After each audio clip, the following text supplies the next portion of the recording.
I acknowledge the announcement.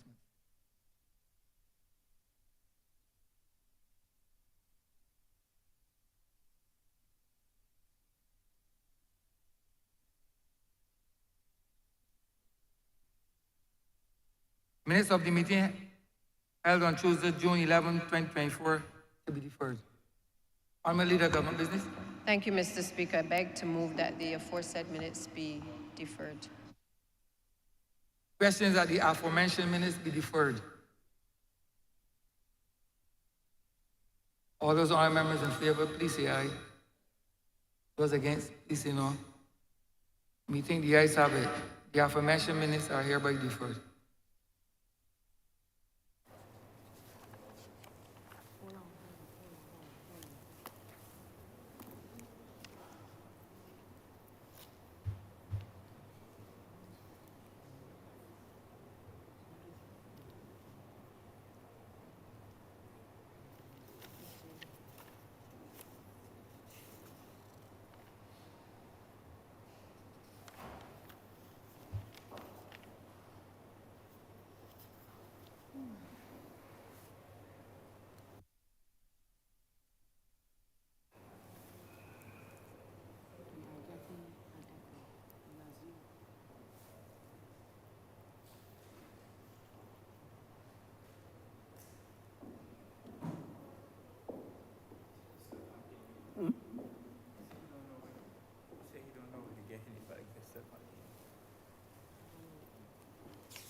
Announcements by Your Honor. I wish to welcome the Class 4 students of George Lamont Primary School and their teachers, the principal, Mr. Marlon Wilson, Year Head Class 4, Mr. Ryan Brewster, teacher Dwayne Hackett, teacher Kennedy Haynes. I hope you all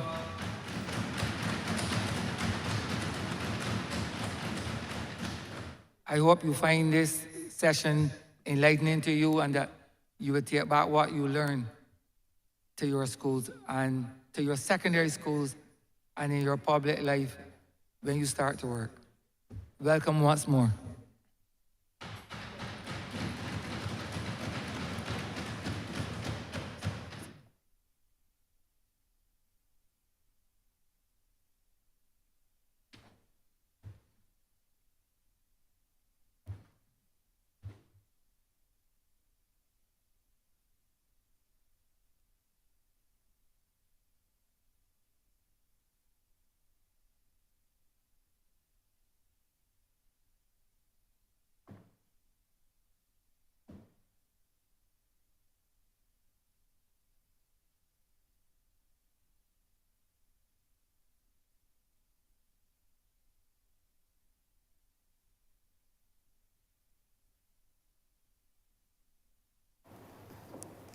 Petitions, papers,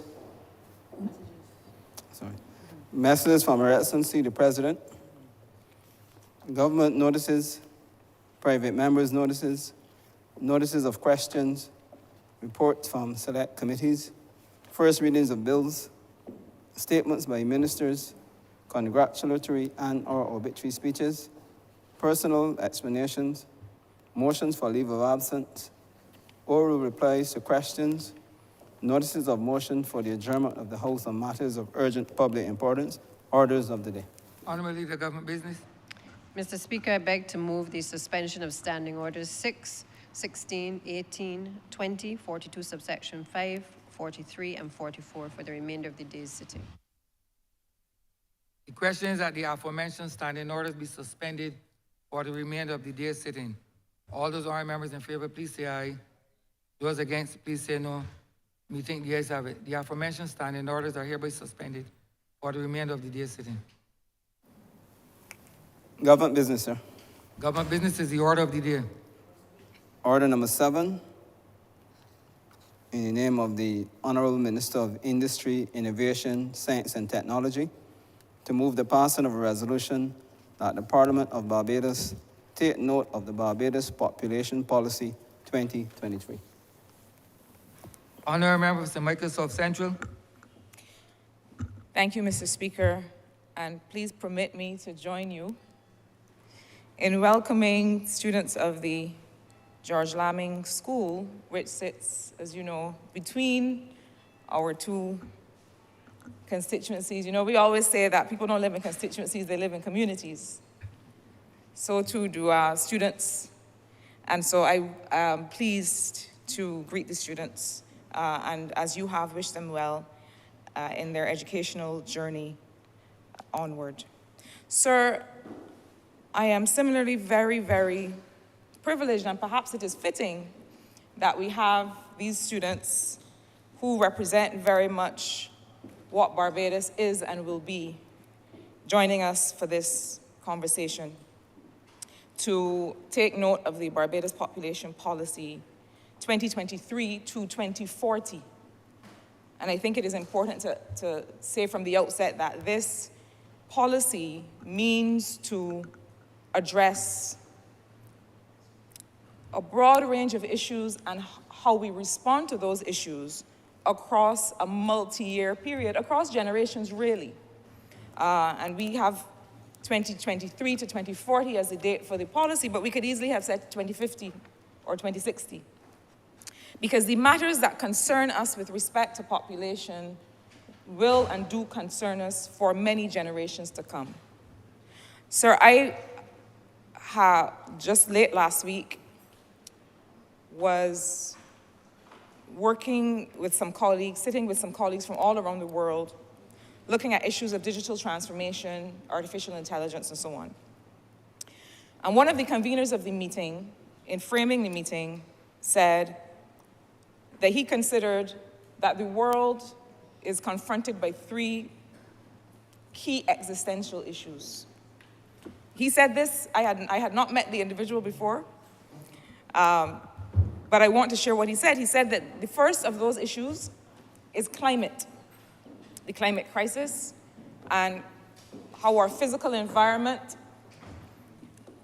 is responding to and is being affected by the way we live, the climate crisis. He said that the second has to do with digital transformation, artificial intelligence, and future technology, and that this is existential. It will change everything about how we live, how we learn, how we work, how we produce, how we interact. It is already changing all of those things. Climate, digital transformation, AI, and future technology. And the third, he said at a meeting on AI and digital transformation, that the third existential issue that we face is population. Whether there are enough of us on the planet, whether there are too many of us on the planet in some places, and whether there are too few of us on the planet in other places. Issues of migration, issues of sexual and reproductive health and rights, all of the things that concern us and how we live and how we reproduce ourselves as a species, that he considered that that was the third and very important existential issue that faces humanity today. I found it curious that, in fact, all three of the existential issues I happen to be directly working on, so that puts a little bit of pressure, I suppose. But it did perhaps confirm that I am working in the right place at the right time and with the right group of people on these issues. So population, how we live and how we move and how we regenerate as humankind, that is the issue that concerns us today. Now, sir, when we came to service as a government in 2018, the question of the size of our population and the composition of our population was one that concerned us from that moment. We could see, we saw, that along with all of the other things that we had to settle and solve, along with the mission-critical, emergency, early mission-critical issues like the question of getting buses back on the road, getting garbage trucks back in communities to collect garbage, returning free tertiary education to Barbadians as a pathway to income generation and social mobility. How we were able to stabilize the economy, return the reserves to a healthy level. All of these issues, that's just a sample of them, perhaps were more, not easy to solve, but were more immediately solvable than the issue of population. We knew that the fact of a declining and aging population, and I'll get to some of the specifics on that in a moment, but we knew that that matter was one that we couldn't simply write a program for. It was one that we couldn't simply write a single prescription for or a single response to, and that it would need to occupy some of the best minds among us and outside of us, that we would need to ask others who concern themselves with these issues to look at this question of the population size and composition of Barbados. Why? The question of development of a society is one in which people collectively establish the ways in which we want to live. We collectively establish what are the things that we value. Do we value access to education? Do we value protection of the environment? Do we value a certain level of social investment in housing and in infrastructure? We ask ourselves whether we value those things, whether we want to ensure that the state continues to invest in those things, and then, therefore, what does it require in order to continue to have access to those values, those things that we value? Sir, the question of development is allowing people the choice, the opportunity to choose the things that they value. The business of development that we are all here concerned with is to expand and maintain and sustain the range of choices available to people with respect to the lives and the things that they value. And we decide that collectively.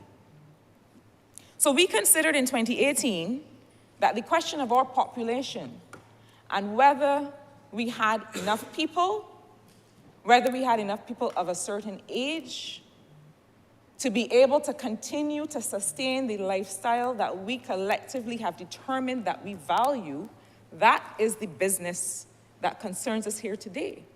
And that is why we decided, and I had the pleasure at the time, the tremendous privilege really, of being Minister in Economic Affairs and Investment and having been asked by the Cabinet to set us on the path to start to answer some of these questions. And what did that path look like? First, we, as a government, could never believe that we have all of the answers, that we have all of the ideas, that we have done all of the thinking. We can't.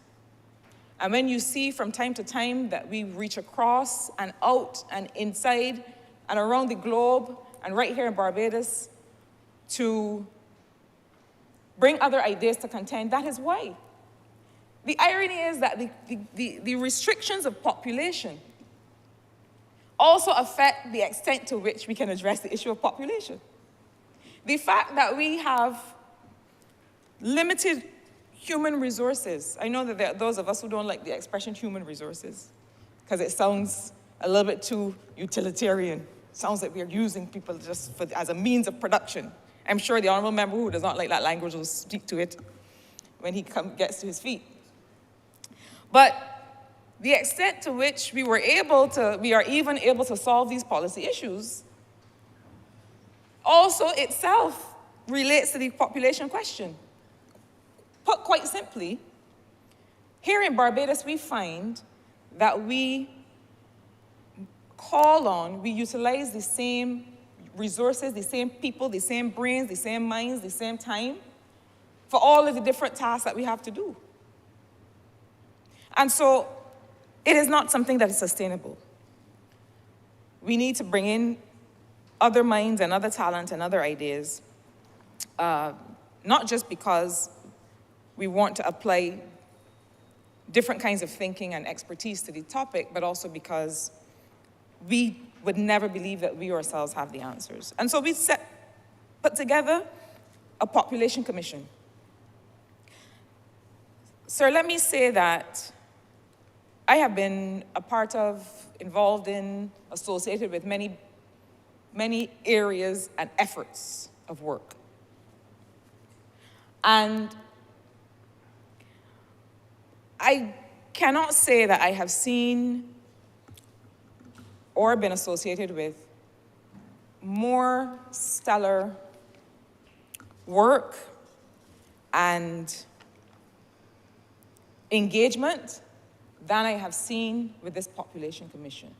From the outset, the way that they frame the issues, the initial population situational analysis that they shared with us even before a census was available, this 2021 census,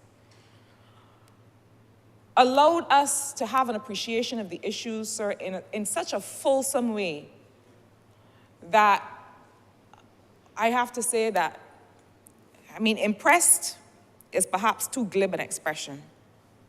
I was transformed, sir, by the level of effort and commitment of the commissioners to this topic, to finding all of the data, to listening to others, to considering all the issues. And so, sir, I want to go on record to thank the commissioners by name. Sir, she will be embarrassed by what I'm about to say, but I will say it anyway, because I believe that I am getting to the age now where I feel that you have to acknowledge people's contribution to our lives, to population, to society, when they are around to hear it, and when others can also add to those acknowledgements. Sir, this may sound strange to say, but I've never really been one who believes in mentorship. That sounds strange. Let me tell you why. I find that the way that we draw or reframe a mentor is as if it's the perfect individual that you must emulate. And the reason that I've never tried to offer myself as this thing called mentor with a capital M is that I feel that people are flawed and there are attributes that we want to emulate. There are attributes that we can take as examples in their individual expression, but then there are also other attributes that we may want to set aside that individuals have simultaneously. Likewise, I think that we see examples of how to live in the least likely of places.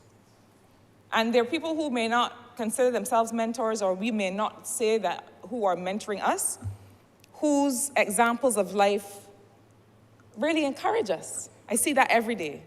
I see that in Lee and Mali from Carina Village. I see that in Miss Brathwaite. I see that in people who are people that I encounter every day, that we don't have any formal structure called mentorship, but in the way they live their lives, I'm encouraged.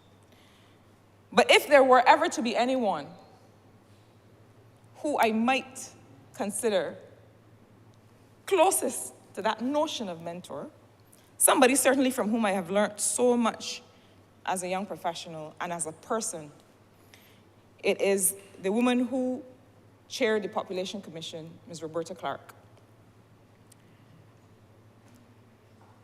And I will say this quickly because I know this is not the core of the subject, the reason we've come here. But in Roberta Clark, from Roberta Clark, I learned or started to learn, I'm not quite there yet, she's perfected it far better, the art and the science of bringing people closer to you in ideology, drawing people closer, meeting them where they are, and drawing them closer, even the least likely of allies on a subject. She does it in a way that seems almost magical, but it is not magical. It calls for attributes that we have to practice every day, of convening, of engagement, of finding common ground. And I dare say that that is one of the reasons and that approach is one of the reasons that this work has been so successful. But it is not just Roberta Clark as chair. It's Waynell Allen-Jones as deputy chair, Dr. Jonathan Lashley from the University of the West Indies, Dr. Madhuvanti Maddie Murphy, also from the University of the West Indies. I looked at the list and I saw Pierce Rudder, and I wondered who that was, but then I remember that Antonio Boo Rudder's first name is Pierce. He was also a commissioner. Ms. Janelle Scantleberry-Munsey, who works with the Barbados Statistical Service, and Mr. Jerome Wood, as well as Ms. Yolanda Alling, who worked on the environmental, planning, ecological concerns of the policy. From the Ministry of Economic Affairs at the time, Mr. Delano Scantleberry and Ms. Vanell Savory worked tirelessly on the setting up of meetings, on the provision of data. And we were also pleased to have, not from the outset, but sometimes, sir, when partners see their mandate reflecting in the work that you're doing as a country, that is perhaps the best possible scenario in which they come on board with your effort. And so the UN Population Fund, who helped provide some information, some framing, but also allowed us to have the key and rare expertise of Dr. Godfrey St. Bernard, a demographer and statistician who worked along with the team. And so I am eternally grateful, not just on behalf of the government of Barbados, but on a personal level as someone who is concerned with development issues professionally. The work that this commission has done is, and I have to say, sir, that, from time to time, there are utterances in this place that suggest that this government is allocating resources to expertise in circumstances where it is not necessary. Sir, the commissioners that put this policy together were paid a mere stipend, so mere as to go without mentioning, really. And the value that they have created, I'm not sure what is the price that we could put on it. And so I pause there because I want us to understand that there are people still among us who give of themselves to help us solve some of these issues of life and living. But if there had been a larger cost associated with this, it would absolutely have been worth it because of the level of work that we've seen from these commissioners. And so, sir, to make reference to the resolution that brings us here today, I want to ensure that we, through you, take the country through exactly why we are here. Sir, I'm being reminded that I must be clearer in my language to go on the record to say to the commissioners, I thank you for your stellar contribution to the work of the government of Barbados and to the people of Barbados.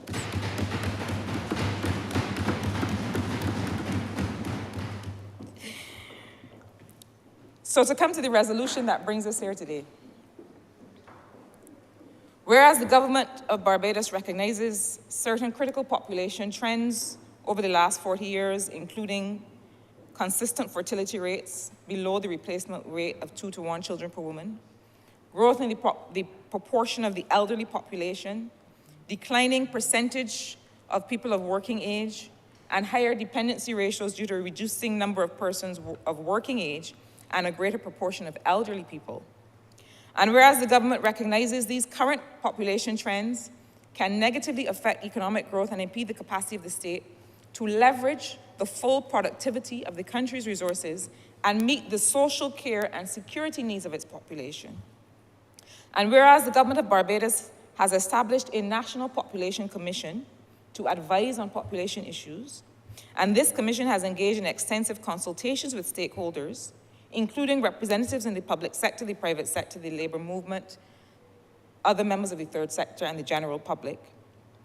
And whereas the Population Commission highlighted the need for a Barbados population policy to address the potential impediments and opportunities related to the projections in population structure and size, and whereas the government of Barbados has accepted that a Barbados population policy should be developed based around a set of population goals and targeted interventions and strategies to achieve the government's medium and long-term economic and social objectives. And whereas the Cabinet has approved the Barbados Population Policy 2023, and whereas the Barbados Population Policy outlines 3 policy goals and related sub-goals, be it resolved that the Parliament of Barbados take note of the Barbados Population Policy 2023. Sir, in 2021, also while I was Minister with responsibility for economic affairs, we embarked on a national population and housing census. We really were seeking to validate some of the things that we were already seeing with respect to an aging population, with respect to a declining population, and with respect to certain other population trends that were having an impact on the productivity of the country. So we experienced in our policy making, in our moving around the country, we all have seen how the population of Barbados is changing. But a population and housing census is required every 10 years. And challenged by, at the time, the pandemic and by other factors, we needed to press on with this population and housing census. Now, the census showed us, and I want to say from the outset that, like any other survey, there are things like undercounts and other anomalies in the taking of data, which means that there's a level of flexibility. There's a level of standard deviation. There are ways in which these numbers have the potential to shift, and really we're talking about estimated numbers in some cases based on a count. So you take a count, and then based on that count, you're able to say, well, we believe that the estimated size of the population is as such. And so just to qualify what you will hear in this report. So in 2021, the estimated resident population based on the housing census stood at 269,090 people. And that includes 130,037 males and 139,053 females. So the 2021 resident population was estimated to have fallen from the 2010 number of 277,821. So in the 2010 census told us that we had an estimated resident population of 277,821, and the 2021 census told us that we had a population of 269,090.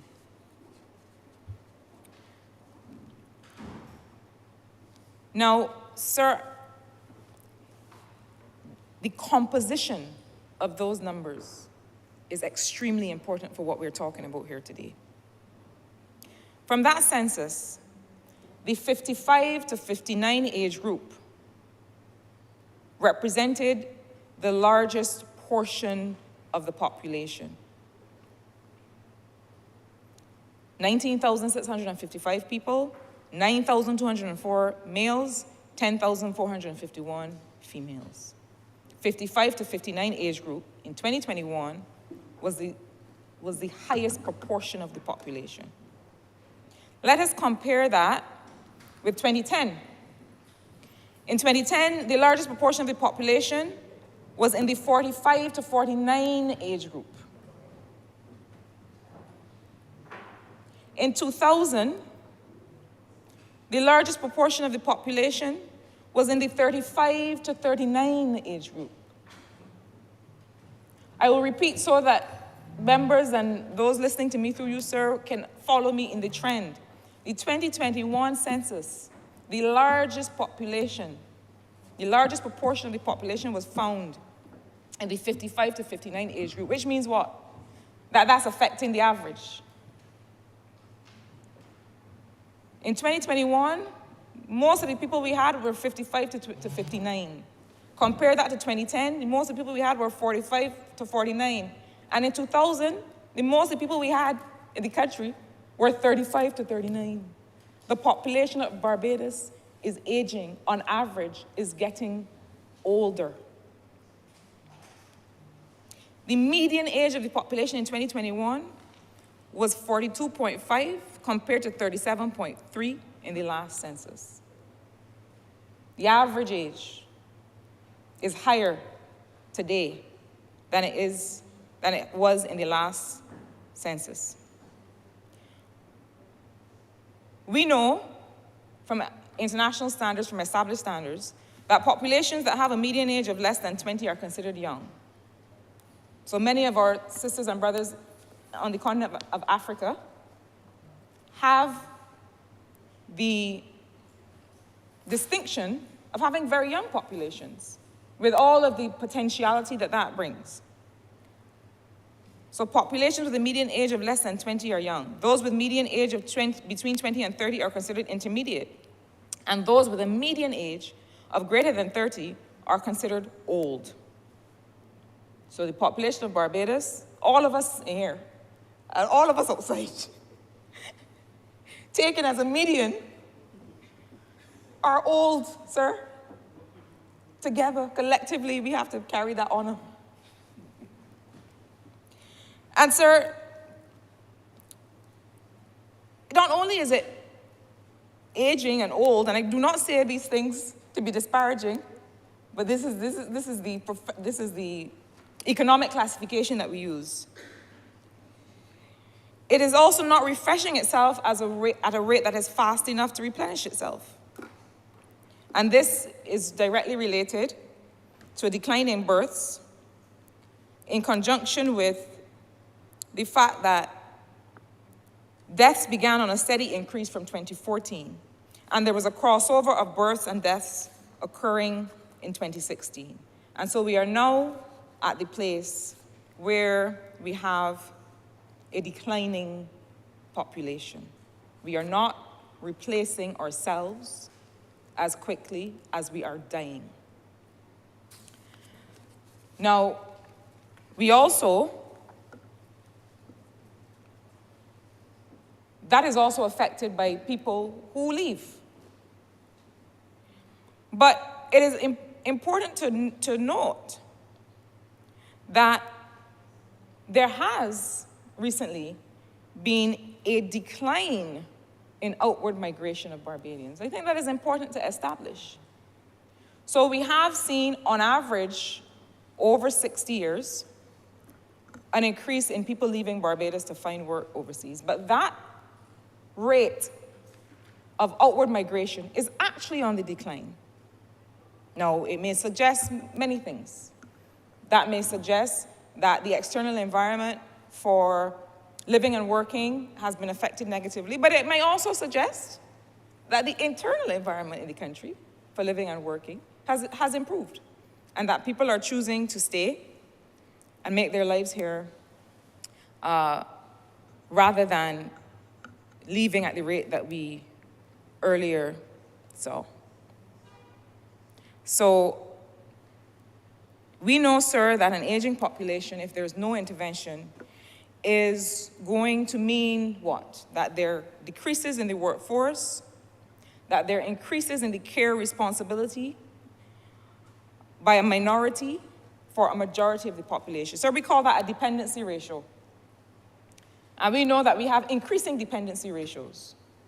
So we know that in households, the number of people depending on the working age population has increased. But sir, there's another anomaly that we see in Barbadian society, many Caribbean societies. Because where you have an aging population, let me pull back and frame this a little bit more clearly. Normally when we talk about dependency ratios, we are talking about the dependency of those not of working age, so those below or above working age, on those of working age. So the people in your household who are between the ages, say, of 18 and 65. Some dependency ratio calculations prefer to link the dependency ratio to the youngest segment of the population, so the workers between 18 and 35.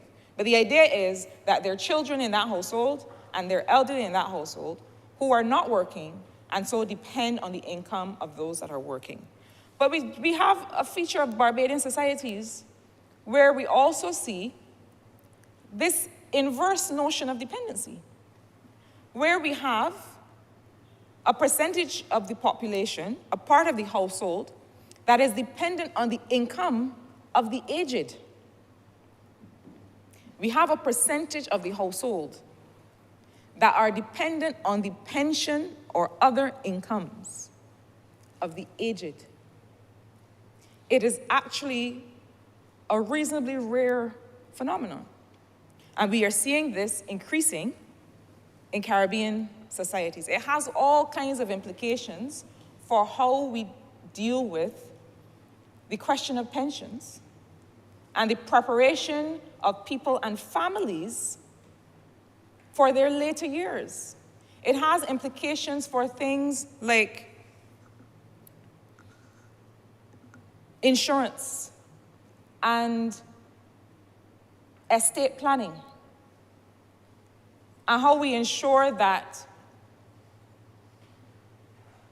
people of advanced years have the wherewithal to sustain themselves, continue to have access to the assets to which they have always had access, and are not at risk of losing those assets because of issues associated with title and ownership and establishment of that ownership. These are real issues that we find that we will need to address.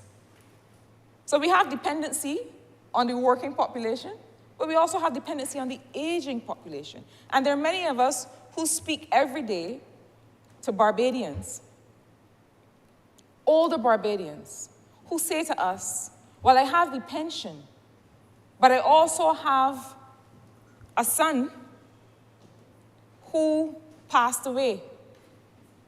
I also have a son who is in prison. I also have a daughter who had to move. I have their children with me. I got the 4 grandchildren. And so we also have to consider the dependency ratio, the demands on not just the income of the aging population, but their care responsibility for younger members of the household. And so the population policy that is before us, sir, is telling us that without any intervention, an aging population has implications for the increased care responsibility by a minority of people for the majority of the population. It has implications for declines in government revenues as the employment-related tax base contracts, and a likely decline in what the policy calls, and the authors of the policy call, economic, social, and cultural dynamism. The potential of the economy, of the society, and of the culture to change, to move, to improve, to be impacted by different groups of the population. And we know that that is real and true. We know that there's a different cultural reality and cultural dynamism that obtains when you have a majority young population versus a majority old population. We know that this has implications for how we deliver services to our population, because the way in which you deliver services to people who feel comfortable and at home with their access to technology and their command of technology will be different from other groups. So we know, sir, as well from the population policy that over the next 30 years, the dependency ratio is expected to grow to nearly 2 dependents per person of working age. 2 dependents per person of working age. What we don't have here is what is the dependency ratio on people above working age, which is also increasing, placing strains on families and social care and security systems. And sir, what you will find in this population policy, which is an outstanding framing and approach to the framing, is that at no point has the Commission set aside the notion of care and social relationships. The capacity that we have to reproduce ourselves, and when I say reproduce ourselves, I don't just mean physical, sexual reproduction. I'm not just talking about having more children, I'll come to that in 30 seconds. When I say reproduce ourselves, I mean the following. Households are centers of economic production. Households are not simply consumers, but producers of economic inputs. Those inputs, and perhaps the most important input, is labor, is people. The fact is that what we call the household economy, the domestic economy, economists years ago used to consider households only as consumers. We give households goods and services. As a state, we give households this. As the private sector, we sell households goods and services. But the fact is that one of your biggest economic centers is the household. And so we always have to consider as a state the extent to which we are investing in that reproduction of people, because it's not just babies. When I'm talking reproduction, I'm not talking about babies. I am talking about the fact that every day somebody gets up and has to make meals for others in the household. People have to iron people's clothes. I know some members in here never hold an iron yet. I won't call any names. Clothes have to be ironed. Meals have to be prepared. When people are ill, they have to be taken to the doctor. They have to be visited in hospital. This is reproductive work. Why? It reproduces the labor market. It means that people can get up and go to work and produce every day. And this population policy, to its immense credit, never for a moment forgets the role of care, nor does it forget the role of environmental and ecological protection in our discussions of population. And so in that regard, the policy tells us that care of the elderly is expected to nearly double in its demand of financing from just under 20% of total health expenditure to nearly 40%.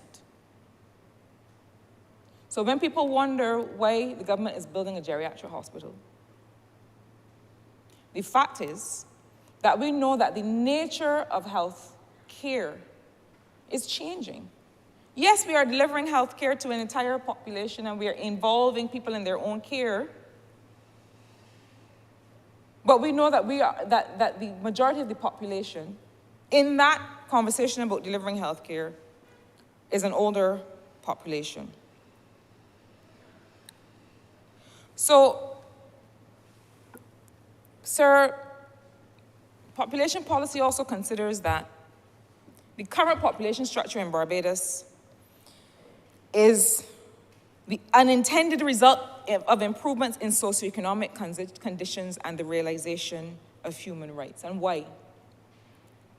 Because when you have greater access to quality education, greater labor force opportunities, greater access to healthcare, including sexual and reproductive services, you often find that the corollary of that is a decline in birth and death rates. So the family planning movement of the 70s and 80s was, according to the population policy, a little bit too successful.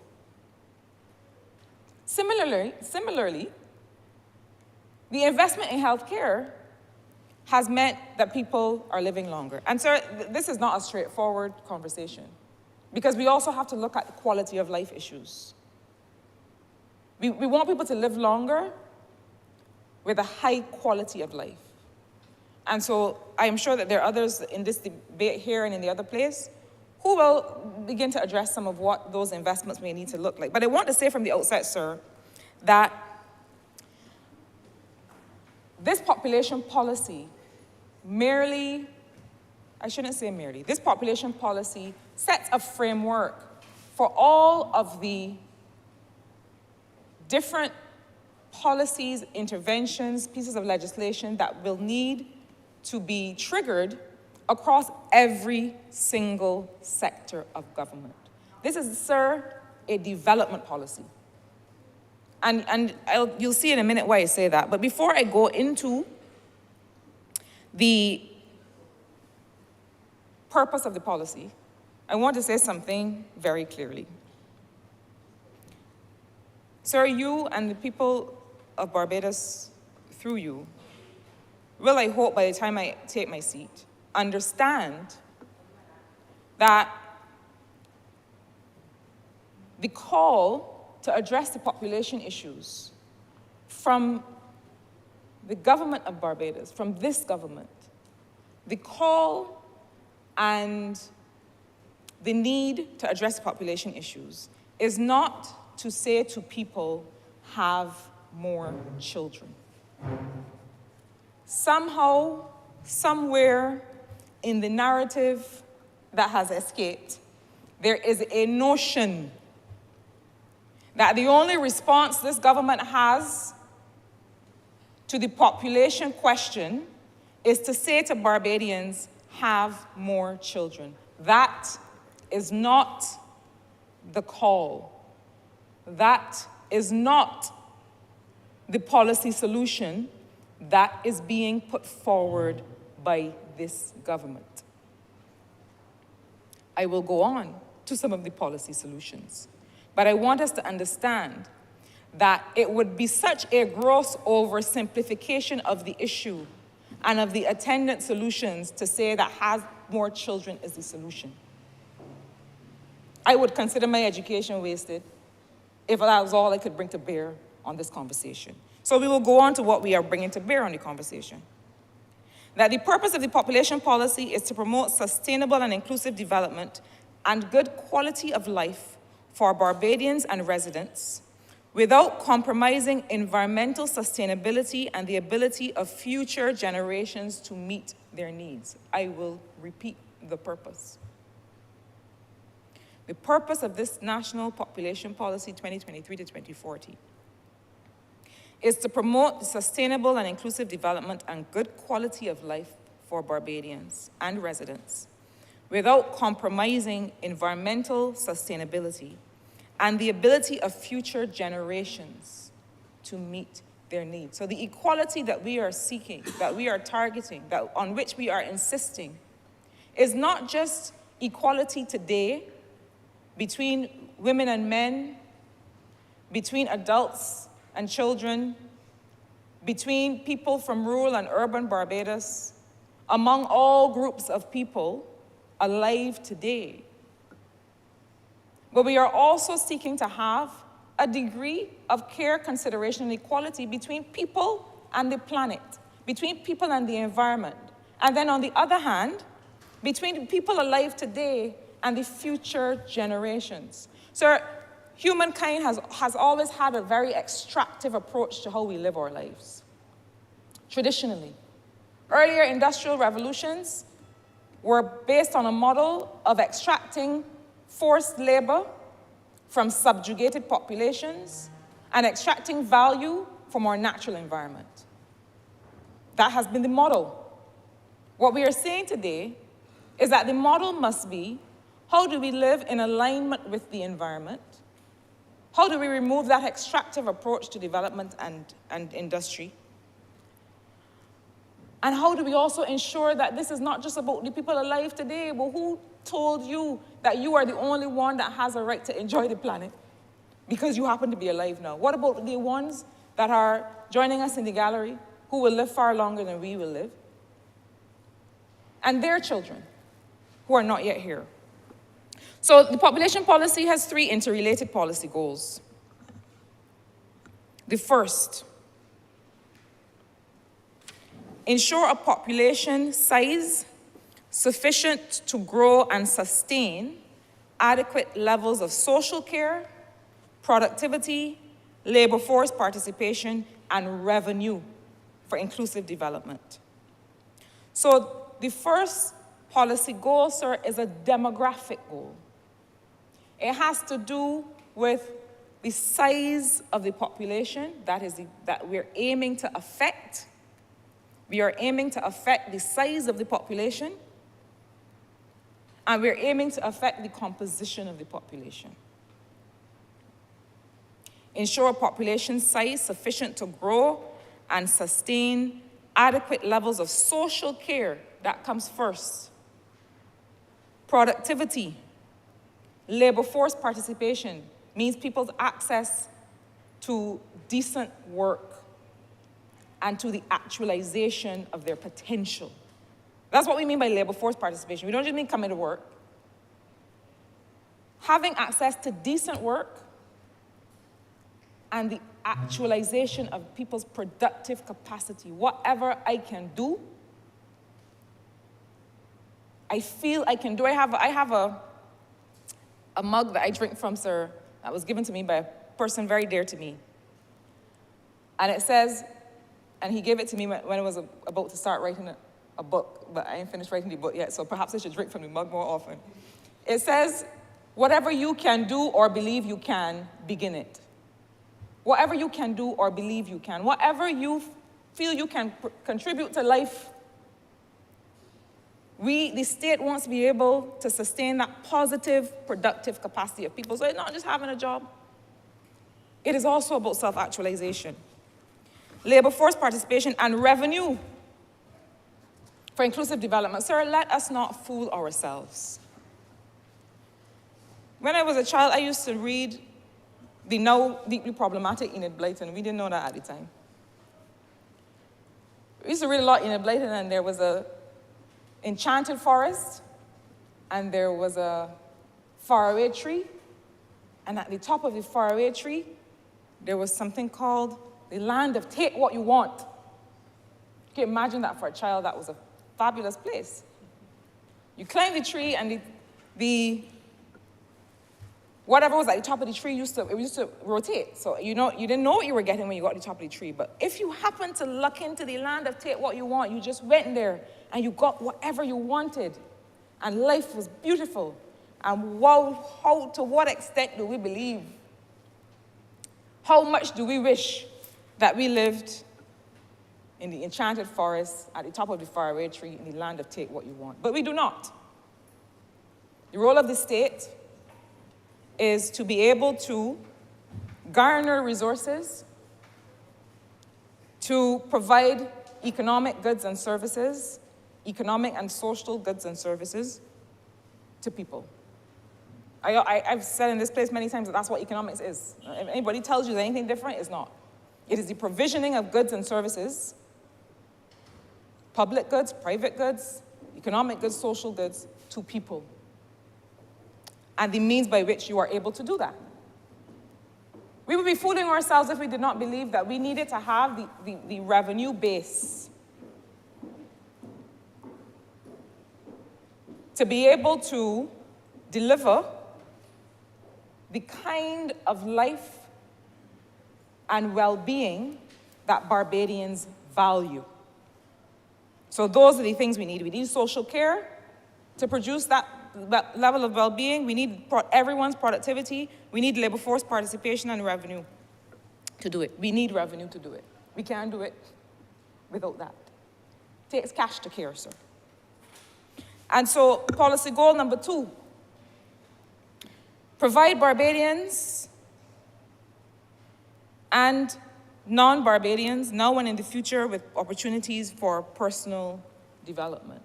So by Barbadians and non-Barbadians, it means that you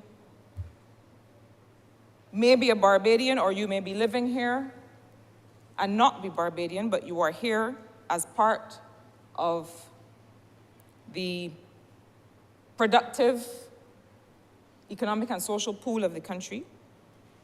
So provide Barbadians and those who live here now and in the future with opportunities for personal development. That is a policy goal number 2 of a population policy. So I want to be clear that this population policy is a development policy to the extent that we're not just concerned with pulling more people here. Come, we want more people here. That's not the concern. We do have a demographic concern. That's policy goal 1, ensuring a population size that does those things. Policy goal 2, provide Barbadians and residents now and in the future with opportunities for personal development. And policy goal 3, to promote integrated settlement development and safeguard the ecological balance. So I'll start with the last goal to be able to say a little bit about what these goals involve. And I'll start with the last goal because the way in which the population policy frames what we call settlement development. So it's not just that people are living in homes, but that we are living in homes alongside all kinds of other ecosystems. So sub-goal 1 of this third goal, integrated settlement development, how we live, how we establish our communities. Sub-goal 1, reconcile population redistribution, land use, and settlement patterns. Sir, that is your physical development plan. And other pieces of legislation and policy and practice across other ministries that deal with housing, that deal with agriculture, that deal with energy and environment. So this sub-goal 1 under this third policy goal is about how we distribute the population.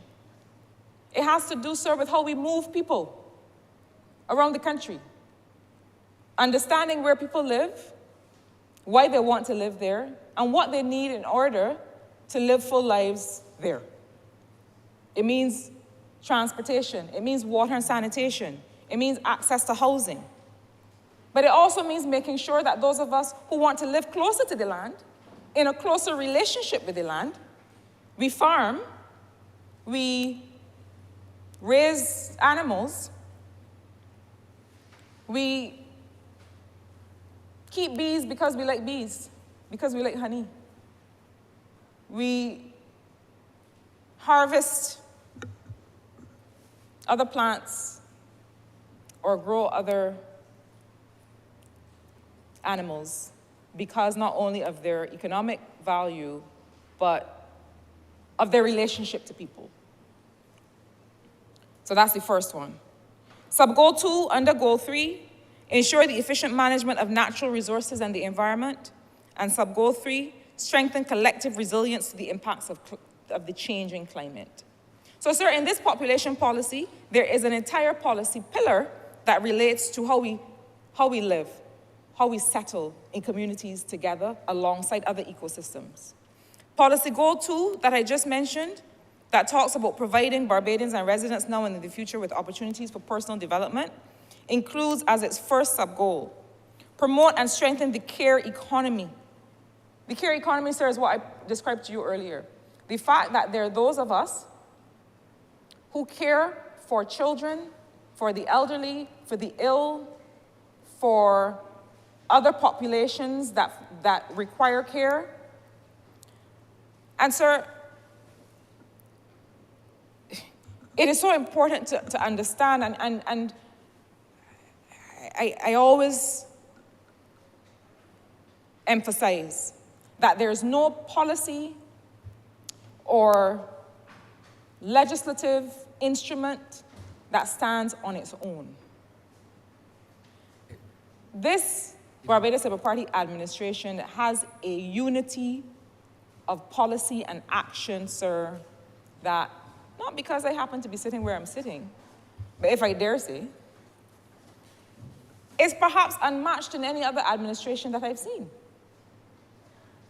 What do I mean? We don't just have in this population policy that we are promoting and strengthening the care economy. We have also said in the Minister of Finance's budget statement earlier this year that we are applying concessionary consideration to people who are establishing care facilities. So we have it in the policy, but we have it as well in the practice, in the execution of how we deal with incentives. Gone are the days when only big business captains of industry, controllers of land and wealth get access to concessions in this country. If you are establishing an institution that is concerned with care, then we have said you are also in productive business. Your business is productive, and in that regard, you are entitled, you have access to the same concessions as the people that are building the hotels and bringing in the cars. That is the approach. That is a government that values, that sees, that understands the care economy. Further to that, sub-goal 2, expand access to quality healthcare and wellness service interventions. Sub-goal 3, improve capacity and proficiency of the labor force with access to expanded opportunities. Sir, I haven't hit population size yet. In this population policy, these are the goals, and these are the policy signals to be able to address the question of population. We do not just want quantity, we want quality. We want to be intentional about the lives that we help create through our policy work. So, population redistribution, land use and settlement, natural resources and the environment, collective resilience, strengthening collective resilience to the impacts of climate change. That's on the environment and ecological side. In the personal development side, investing in the care economy. We have the concessions for care. We have the investment in the community elder care program. We have so many other investments in the role of care. I also have to mention, as Minister of Industry and Minister responsible for Export Barbados, sir, the fact that the Pelican village where everybody has been recently enjoying cricket also is building out, as we speak, care facilities for children and for the elderly. And so you'll find under construction, soon to be opened, that we are following through on the promise and on the expectation of care providers who work in town, who work around town, who have this challenge of not just how their children will be cared for while they're earning, but how the elderly in their households will be cared for while they're earning. But not only that, the kind of training and activities that are planned for those facilities will also include digital literacy. We'll also be preparing babies and young people, because that's when they start learning tech. So not just that population, but also the elderly population who find themselves feeling a bit marginalized by technology, that we also bring to bear those kinds of activities in that location. Sir, it is not an island-wide facility, but it is following through on the promise of increasing daycare facilities for children and for the elderly, because we realize that care is a gap in this country, and we are following through on that commitment. It addresses healthcare, and it also addresses expanded opportunities like training and skills development. And now I get to population size, sir. We have a sub-goal 1 that has to do with increasing the population of persons of working age, and sub-goal 2, enhancing family well-being to support reproductive decision-making. Let me repeat. The first goal under policy goal 1. We have to increase the population of persons of working age. We have to. The current population of Barbados cannot, at its current size and composition, sustain the quality of life that Barbadians have demonstrated that we value into the future. Even today, we have to increase the population of people of working age. The reason that the policy solution is not having more babies is that, 1, that is a fickle and not dependable kind of solution. But 2, that it takes too long, frankly speaking. To say, okay, the solution is to have more children, and to leave it there, is to not have a plan. And we are demonstrating, by all that I have said before and what I will say to come, that we do very much have a plan and are very clear-minded about the kinds of interventions that are needed to grow the population, but also to create a population that has this access to choices and to making the kinds of choices that they value. So we must increase the population size. We must increase the population base just to be able to carry us along. We must increase the number of people who will choose to be teachers, nurses, police officers, officers in the army, engineers, doctors, sanitation workers. We have to increase the base of people who will be productive. But we also have to enhance family well-being to support reproductive decision-making. What does that mean? Through the policies of the state, we have to make sure that when people do make the choice to expand their families, that those choices are supported by the state. And that is going to call for all kinds of interventions, not just by the government, not just by the state. And that's why when we came to service in 2018, this government made very visible the role of the third sector and others in helping us to carry some of these conversations. There are many things, sir, on which we are silent. The public discourse has nothing to say. There are many things that make people feel marginalized in their reproductive choices. We do not talk enough about breastfeeding in the workplace. We do not talk enough about pregnancy loss. We do not talk enough about menstruation and menopause, as if there are things to be hidden behind this curtain here. These are the facts of life. These are the conversations that determine how we will be able to support families.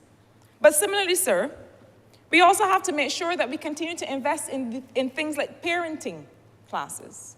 When we talk about enhancing family well-being to support reproductive decision-making, what does that mean? It means that people feel supported, that when they have children, when they grow their families, that the state recognizes and acknowledges the family unit as a productive and important economic and social unit. However, that family is comprised and composed. We don't get to tell people who their family is. People get to determine who their family is. But people must feel supported in making those choices. Returning the free tertiary education that the last government decimated was a way of supporting reproductive decision-making. Why? Because so many of the families who came to me and, sir, we talked about dependency ratios on the elderly population. In St. Michael South Central, there were pensioners who had to find money to send to university and to community college and to SJPI, their 17 and 18 and 19-year-olds in their households, pensioners. That is what dependency ratio on an aging population looks like. And when you remove free tertiary education from a population, from a society of this nature, you're saying to people, you do not have a chance in this Barbados. Supporting reproductive decision-making is sending the signals and showing to people that we are going to give you the wherewithal to send your children to school for as long as they have the productive vision to want something for themselves and to make something of themselves. Supporting reproductive decision-making, sir, means that we are expanding 24-hour access in polyclinics, in the healthcare system. It means that we're investing in the Queen Elizabeth Hospital. It means that we are investing in people's parenting capacity. It doesn't look like a single thing, but it has to be and continue to be many things. But I want to turn quickly, before I sit, to the first sub-goal, which is increasing the population of persons. I don't say persons, I prefer to say people. Increasing the population of people of working age.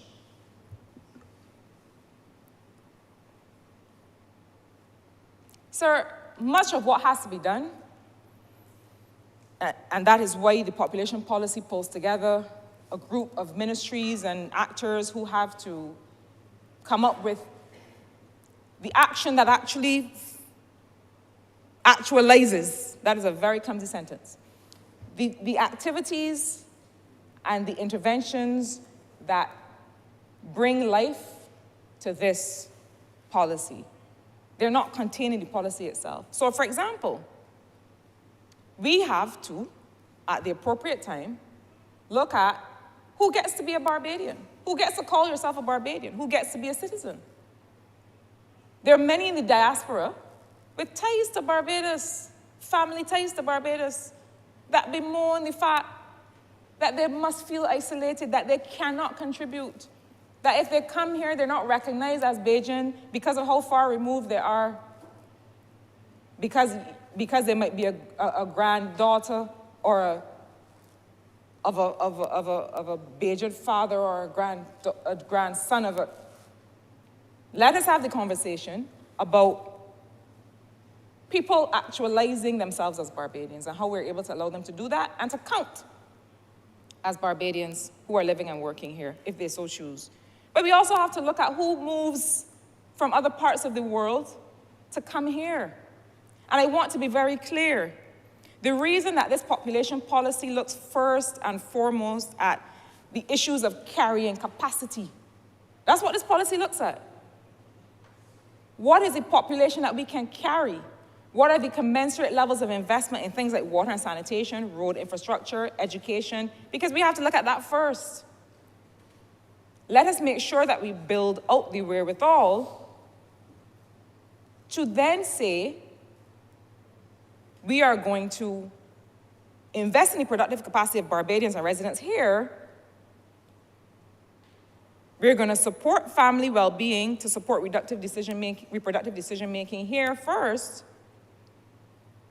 And then we have to say that we welcome those people who are willing to come here and make Barbados their home, contribute to our economic productivity, but also contribute to that social dynamism that the policy speaks to. And we, in coming up with this policy, we didn't leave these cultural and social relational issues to chance. He may not wish me to call him out, but one of the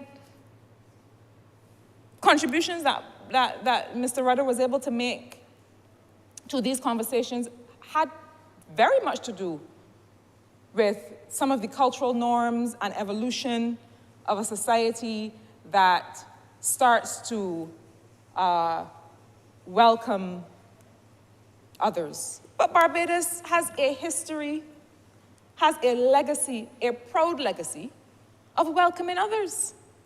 I dare say this, every Barbados Labour Party administration has a proud legacy of welcoming others. And it is when they were unceremoniously ejected by another administration that we started to suffer the consequences of our insularity, or of their insularity that they would have wanted to impose on the Barbadian people. But Barbados is a welcoming society. Not only that, we leave here and go all over the world and expect people to welcome us. To live, to work, to stay for a day, to stay for a year, to stay for 20 years. We go.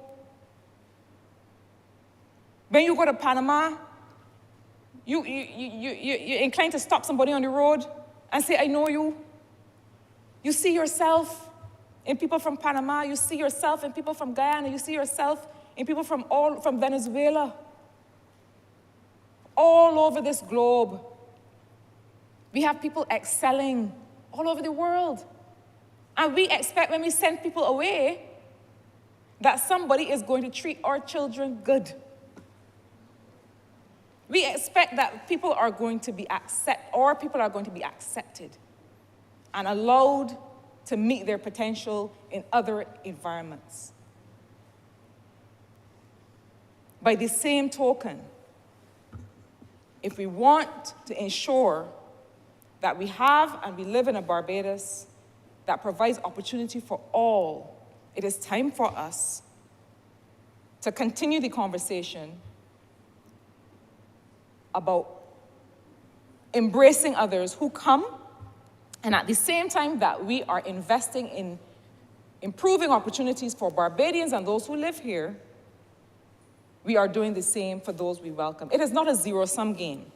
And let me address now the people who might want to stand in this place. I don't think the ones on the outside would, but stand in this place and suggest that we are choosing the other over ourselves.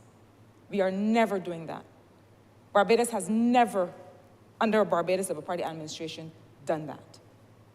It is not a zero-sum game. There's nothing to say that we cannot continue to invest and increase investment in Barbadian people and in future generations and in the environment, and continue to embrace those people who will come and contribute. It is the model of successful societies all over the world. Sir, this conversation, this discussion, I expect to be so rich. I expect to be so all-encompassing that I only want at this outset to frame these matters, to say what is possible, to say what is the policy direction, to say where we expect this policy to take us, and very much, even without getting into the implementation framework and getting into the mechanics of how we roll this out across immigration policy, across education policy, across industry, across labor, which others will do, I just want to frame, one, the fact that this is another of those existential issues that we must now face.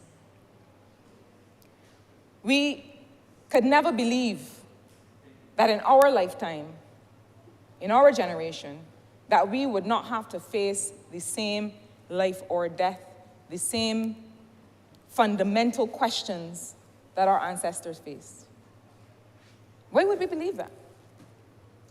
We have different fundamental questions, but we must confront them. This population policy, sir, benefited from 3 technical stakeholder consultations over October 26 to 27, 2022, each focusing on a different policy goal. You heard me speak to the 3 policy goals. We had consultations with the social partners on November 18, 2022. We had a town hall at Alexandra School in March 2023, a town hall at Princess Margaret School, March 22nd, 2023, a town hall at the St. Michael School, March 23rd, 2023.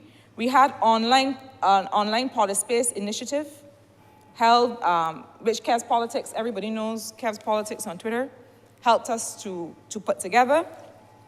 And we had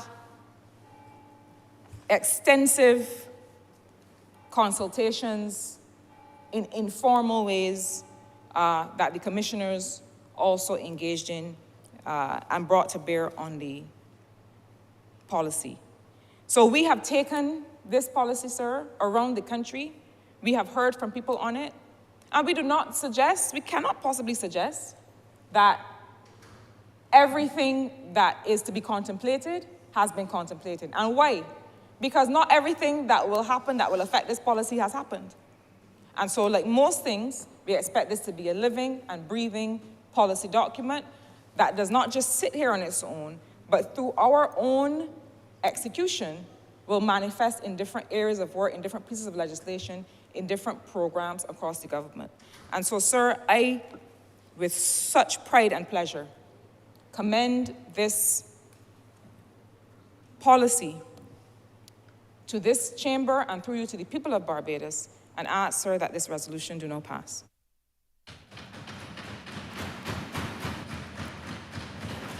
Honourable Member for Christchurch South. I'm obliged to you, Mr. Speaker. Good morning.